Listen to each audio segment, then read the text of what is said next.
तो नमस्कार दोस्तों, स्वागत है मगन ट्यूटोरियल्स में। उम्मीद करता हूं सब लोग स्वस्थ होंगे, व्यस्त होंगे, ज़बरदस्त होंगे। दोस्तों, आप लोगों ने कई बार कमेंट्स किए कि सर जो आप ये बता रहे हैं कि जो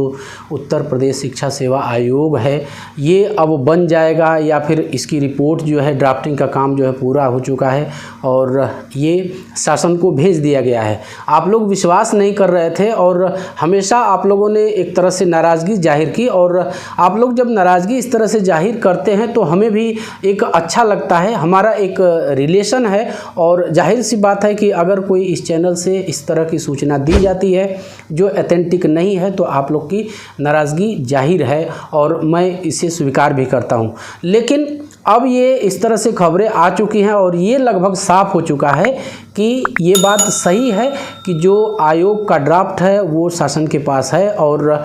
जो भी अब उसमें होना होगा जुलाई के दूसरे हफ्ते तक सब कुछ हो जाएगा। अब इस संबंध में कुछ खबरें मिली है दोस्तों। और दूसरी चीज़ ये है कि जो एक सुपर टेट के बारे में बातचीत की जा रही थी कि सुपर टेट कब आएगा, इस वर्ष आ भी पाएगा या नहीं आ पाएगा। 2021 डीएलएड के जो बच्चे हैं वो भी बार बार पूछ रहे थे कि सर क्या हम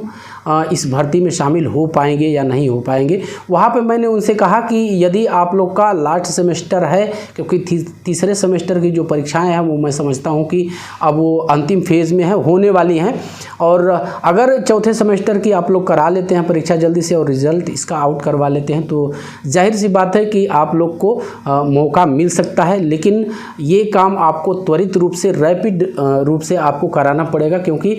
इस साल के अंत में सुपर टेट आने की प्रबल संभावना है। पहले इसी पे हम लोग बातचीत कर लेते हैं और सुन लीजिएगा आप लोग जो भी आप लोग के विचार होंगे इस पे, क्योंकि हमें जहाँ से पता चलता है, मैं कई बार आपसे बता चुका हूँ कि हम लोग इसी विभाग से जुड़े हुए हैं और कुछ सीनियर्स हैं और कुछ अधिकारी हैं, मैं नाम तो नहीं बता सकता, लेकिन उनसे हम बातचीत करते हैं और कभी कभी हमें डांट भी सुननी पड़ती है, झिड़क देते हैं वो लोग कि क्या आप लोग आ जाते हैं बेमतलब का, परेशान करते हैं। लेकिन हम उनसे यही प्रार्थना करते हैं कि सर बच्चों के भविष्य का सवाल है और बच्चे इंतज़ार कर रहे हैं, 5 सालों से कोई भी वैकेंसी नहीं आई है, तो कुछ इन्फॉर्मेशन मिल जाए ताकि हम बच्चों के साथ उसको शेयर कर सकें और बच्चे जो है इससे राहत की सांस ले सकें। तो पहले सुपर टेट पे बात कर लेते हैं कि क्या संभावनाएं बन रही है। आप लोग को पता होगा कि नई भर्ती के लिए यानी सुपर टेट के लिए उत्तर प्रदेश में इलाहाबाद उच्च न्यायालय में एक याचिका डाली गई थी और उसमें पूछा गया था कि वास्तव में सरकार इसके लिए क्या कर रही है, और कोर्ट ने बाकायदा वहाँ पे आरटीआई लगाई गई थी कि लगभग 2 लाख सीटें उत्तर प्रदेश में खाली हैं और जो आरटीई एक्ट 2009 है उसके अनुसार 10% से अधिक आप नियुक्तियाँ, जो रिक्तियाँ हैं वो नहीं रख सकते बेसिक एजुकेशन डिपार्टमेंट में। तो इस तरह से इतनी सारी सीटें खाली हैं, इसके बाद भी सरकार वैकेंसी के लिए क्या कर रही है। कोर्ट ने कड़ी फटकार लगाई थी और उसने सरकार को ये आदेश दिया था कि आप इस पे आपका क्या स्टैंड है, आप जल्दी से जल्दी इसको कोर्ट के सामने स्पष्ट कीजिए, क्योंकि बेरोजगारी का सवाल तो है ही, ये तो सबसे बड़ा सवाल है। दूसरा सबसे बड़ा सवाल ये है दोस्तों कि जो स्टैंडर्ड की, जो एक कानून की बात होती है, जो आरटीई एक्ट है उसमें 10% से अधिक आप रिक्ति नहीं रह सकते। तो इस तरह से भी एक तरह से जो ये रिक्तियां सरकार रख रही है कहीं न कहीं गैर कानूनी है। कानून है तो इस तरह की रिक्तियां यदि हैं तो गैर कानूनी है। आप लोग को पता है, जैसे मैंने आपको जैसे कहा कि 2.25 लाख सीटें खाली है, उधर विधानसभा में कई बार माननीय शिक्षा मंत्री जो है संदीप कुमार सिंह जी, उन्होंने कहा कि हमारे यहाँ अनुपात समानुपात बराबर है, यानी जो छात्र और शिक्षक अनुपात है हमारे यहाँ ये रेशियो बराबर है। और उसमें उन्होंने क्या किया कि जो शिक्षा मित्र हैं और अनुदेशक हैं उनको भी, अनुदेशकों को भी उन्होंने क्या किया, शामिल कर लिया, शिक्षा मित्रों को शामिल करके, और बता दिया हमारे यहाँ बराबर। तो आप इसी से अंदाज़ा लगा सकते हैं कि 2.25 लाख के करीब तो शिक्षा मित्र ही थे जिनका समायोजन निरस्त हुआ था। कितने शिक्षा मित्र जो है उन्होंने, दुखद हम कहेंगे इसको, कि उन्होंने आत्महत्या कर लिया समायोजन निरस्त होने के बाद, और कुछ शिक्षा मित्र समायोजित भी हुए बाद में परीक्षा जो टेट है और बाकी सारी सुपर टेट निकाल के उन्होंने नियुक्ति ली। लेकिन अभी भी शिक्षा मित्रों की एक अंदाजे के आधार पे हम कहें तो 70 से 80 हज़ार सीटें उन्हीं की हैं, वो समायोजित नहीं हो पाए चाहे वो कोई भी मजबूर हो। देखिए अब वो अलग एक मुद्दा हो जाएगा, लेकिन शिक्षा मित्र और जो अनुदेशक हैं उनको शामिल करने के बाद जब सरकार सीटें जो बराबर कर रही है, और आप जानते हैं कि आरटी एक्ट के अनुसार अनट्रेंड टीचर नहीं रखे जा सकते हैं, तो अनुदेशकों को और शिक्षा मित्रों को आप शामिल करके कैसे कर सकते हैं। तो यही वजह है, आप समझ सकते हैं कि लगभग 2.25 लाख सीटें उत्तर प्रदेश में हैं। इस बीच 5 सालों में बहुत सारे अध्यापक रिटायर भी हो चुके हैं, तो इससे कम तो नहीं होगा। इसी आरटीई के जवाब में कोर्ट ने सरकार को फटकार लगाई थी और कहा था कि आप इस वैकेंसी की प्रक्रिया में क्या करने जा रहे हैं, इसकी एक अपना स्टैंड क्या है ये कोर्ट को आप बताइए। और उसी मामले की फिर से सुनवाई आप लोग जान लीजिए 24 जुलाई को है, और सरकार को कुछ न कुछ ठोस चीज़ कोर्ट के सामने रखनी पड़ेगी, और यदि सरकार ऐसा नहीं करेगी तो काफ़ी सरकार की किरकिरी होगी। एक बात हो गई कि 24 जुलाई को सुनवाई है, और इस दिन सरकार, हम ये ऐसा सुनने में आ रहा है और ऐसी संभावना है कि नए शिक्षा सेवा आयोग की सरकार उससे पहले घोषणा कर सकती है, ताकि कोर्ट को ये बताने के लिए रहे कि हम इस दिशा में ठोस कदम उठा रहे हैं, चाहे वो यूपी टेट हो चाहे वैकेंसी हो, हम जल्दी ही लाएंगे। यूपी टेट होगा दोस्तों, आप लोग ये मान के चलिए, पहले यूपी टेट होगा, और हमने कहा था कि शायद जुलाई के आखिर तक या अगस्त के फर्स्ट वीक तक जो यूपी टेट का नोटिफिकेशन है वो आ सकता है। और उसके बाद जैसे ही यूपी टेट संपन्न करा लिया जाता है, तो हमने बार बार कहा है आपसे कि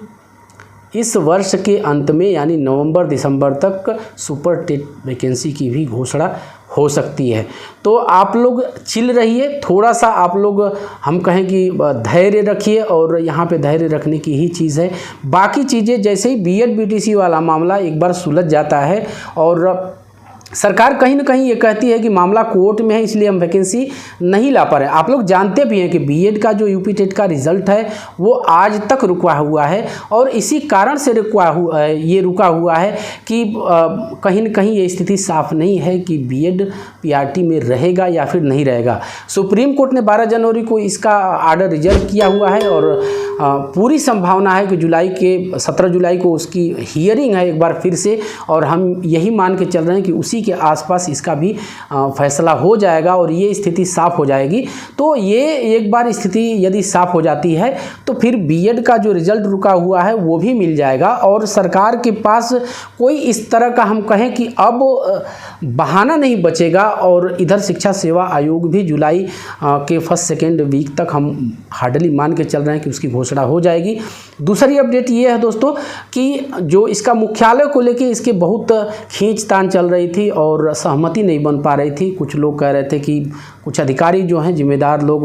वो चाहते थे कि लखनऊ में बने और बाकी लोग चाहते थे कि प्रयागराज में ही रहे, लेकिन अंततोगत्वा ऐसी खबर मिल चुकी है कि जो उसका मुख्यालय है नए शिक्षा सेवा आयोग का, वो जो माध्यमिक शिक्षा सेवा चयन बोर्ड है एलनगंज इलाहाबाद में, उसी को मॉडिफाई करके और इस आयोग का उसको मुख्यालय बनाया जाएगा। तो चीज़ें जो है स्टेप बाय स्टेप अब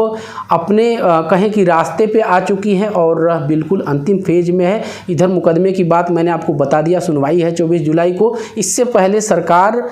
नए आयोग की घोषणा करेगी और ये पूरी संभावना है करेगी, क्योंकि कोर्ट के सामने उसको कुछ न कुछ ठोस चीज़ रखनी है कि हम भर्ती की दिशा में कदम उठा रहे हैं। दूसरी चीज़ ये है कि मुख्यालय को लेके जो विवाद था वो भी अब ठीक हो चुका है, सुलझ चुका है, तो अब आयोग बन जाएगा। और आप एक चीज़ ये मान के चलिए कि जैसे ही आयोग बन जाता है वैकेंसी का रास्ता साफ हो जाएगा, यूपी टेट होगा और तुरंत वैकेंसी हो जाएगी। तो बस दोस्तों यही था आज की इस वीडियो में। उम्मीद करते हैं कि आपको ये अपडेट पसंद आई होगी, और आपसे पहले की तरह आज भी रिक्वेस्ट करूंगा कि आप अपनी स्टडी किसी न किसी रूप में जारी रखिए, सेल्फ स्टडी कीजिए, ज़्यादा बाज़ार के चक्कर में न पड़िए मैं कहूँगा, क्योंकि कोचिंग वाले जो हैं, मैं थोड़ा सा इस पर बोलता हूँ और कई लोग इस तरह की बातें भी कहते हैं कि सर आप कोचिंग के खिलाफ़ बोलते हैं, लेकिन ये खिलाफ़ वाली बात नहीं है। देखिए हर बच्चे की आर्थिक स्थिति ऐसी नहीं है, और ये हम कह सकते हैं कि पेड कोर्स से ही केवल पढ़ाई नहीं होती है। बहुत सारे चैनल ऐसे हैं कि उस पर आप जाके फ्री में भी पढ़ सकते हैं। मगन ट्यूटोरियल्स पे भी आपको कंटेंट हिंदी से, गणित से मिल जाएंगे, अच्छे खासे कंटेंट है, जीएस से भी कंटेंट है, तो आप वहाँ जाके भी तैयारी कर सकते हैं। हिंदी का तो पूरा का पूरा सिलेबस मैंने पढ़ा के रखा हुआ है, तो वहाँ से भी जाके पढ़ाई कर सकते हैं और आप सेल्फ स्टडी कीजिए। ये आपके हित में मैं समझता हूँ कि अच्छा रहता है, क्योंकि देखिए जितने भी कोचिंग वाले हैं आपको पीडीएफ बांट देंगे, नोट्स दे देंगे, नोट्स से तो पढ़ाई होती नहीं, उससे अच्छी बहुत सारी प्रमाणिक किताबें हैं। सेल्फ स्टडी आपको करनी ही है, कोर्स कोई नहीं पूरा करवाता, आपको खुद मेहनत करके कोर्स पूरा करना है। तो बस आज के लिए यही दोस्तों, और चलते चलते वही रिक्वेस्ट कि कृपया आप इस चैनल को लाइक, शेयर और सब्सक्राइब ज़रूर कीजिए दोस्तों। जब आप ऐसा करते हैं तो हमें एक मोटिवेशन ज़रूर मिलता है। मिलते हैं अगली वीडियो में, तब तक के लिए नमस्कार।